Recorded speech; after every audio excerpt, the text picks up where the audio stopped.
It's Glitter Bites for AmeyawTV. How are you doing?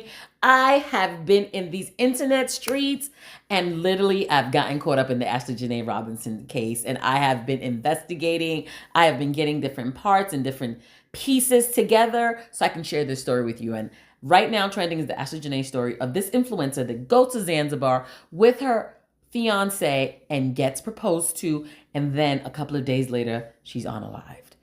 Wow. Big story. A story that probably, if she wasn't an influencer, would have not really gone far. But she's an influencer, so everybody's talking about it. Like, what's going on with this young lady? What happened? What's a true story? So her fiance does not really report the story to anybody. He doesn't report the fact that she's unalive to the mother. It was actually the coroner's office or the police that actually reported to the parents that she had been unalive. So why, if that's your fiance that you love so much, are you not reporting this to her parents as you have just added her as your fiance? Question at hand. So hold on to that. There were two different resorts. The first resort they were in was the resort we saw with the beautiful pictures of the zebras, the giraffes, and all those things. And then they went to another hotel called the Zuri. That's where Ashlee was unalived. So the question is, during their stay, they had this massive argument over and over again that the hotel guests had to go complain to the staff, and they were separated in two different rooms. So they're in two different hotels, right? Two different hotel rooms. He's in his room, she's in her room. And according to stories, fast forward, she asked somebody for a charger, and the person went to go get the charger. She said, come back in 15 minutes or something like that. They bring the charger back, and that's when they walk into her unalived in her room, supposedly. And then the fiance came in and, you know what I'm saying, whatever. And some other people said that the fiance reported it. So I don't know exactly what that true story is on when things were found out, but needs to know that this young lady. So fast forward to when she's at the coroner's, and then they said that it was an unaliving. That was the investigation, and they took him to another coroner, and they had two ligature marks on her neck.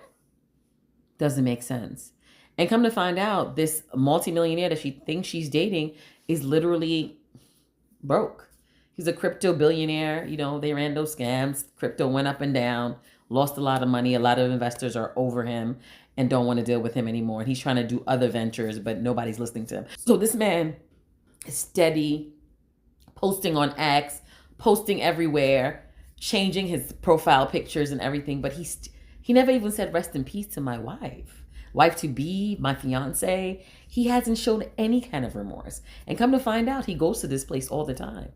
He has about 5 to 10 girlfriends in Zanzibar that he kept on leaving Ashlee to go see his other side chicks, his other girls that were in Zanzibar. That's why they were fighting a lot. And also somebody tried to talk to her and he got really upset about that. But you out here slaying other people outside. So, and also he has friends there. So it's very suspicious. We are watching the news to see what's next.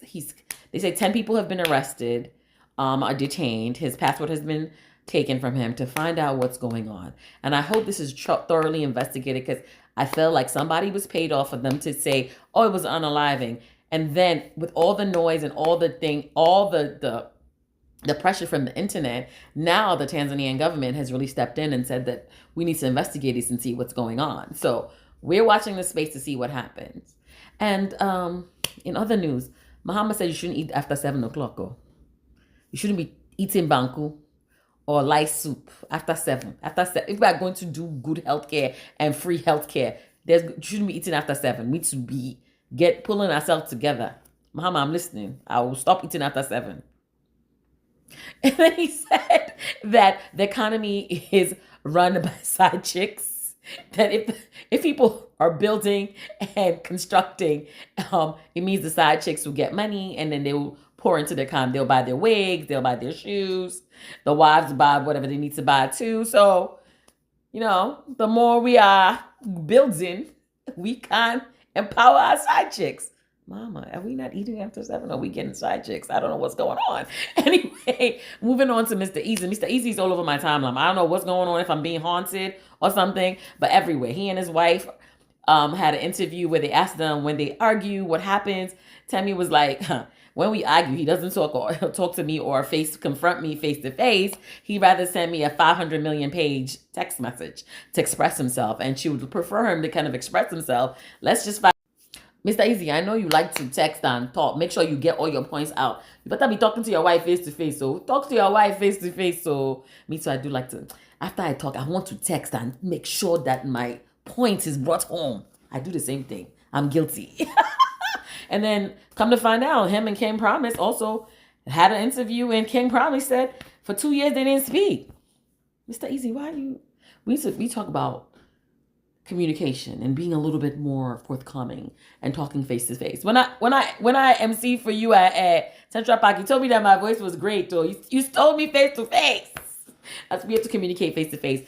Isho Speed is supposed to be in the Caribbean, so he's doing an Africa tour, like he did with us. He's doing one in the Caribbean, so that's going to be hot. He's also going to Haiti, which is somewhere that everybody's like, goes war zone is war zone, but there's so many beautiful parts of Haiti. So I'm looking forward to his Haiti trip specifically to see what and how he sees Haiti. Definitely. And then our girl, Shake It to the Max, Molly, has been nominated for AMAs, American Music Awards. I think she's the first Ghanaian to ever get nominated, and she's nominated against some of the trifecta, meaning Burna, Rema, Wizkid, Tyler. Tyler's not in my trifecta, but she's nominated too. Okay, so let's make sure that we're clapping it up for this girl. She's been doing things. She's making her strides from award to award to award. She really has taken it to the next level for Ghana. Let's make sure we're pushing our women like we're pushing our men. Excited about that. And then this stool audition is choking my timeline. Everybody's auditioning for the stool. Should I audition for the stool? Everybody's auditioning some really, really great actors. That's one thing I do say about Ghana. We have some wonderful actors.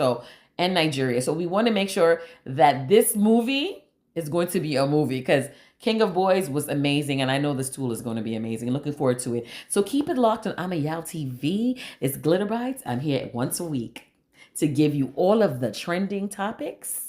If you need to know more, make sure you hit us up. And if you want to advertise your brand, hit us up as well. It's Glitter.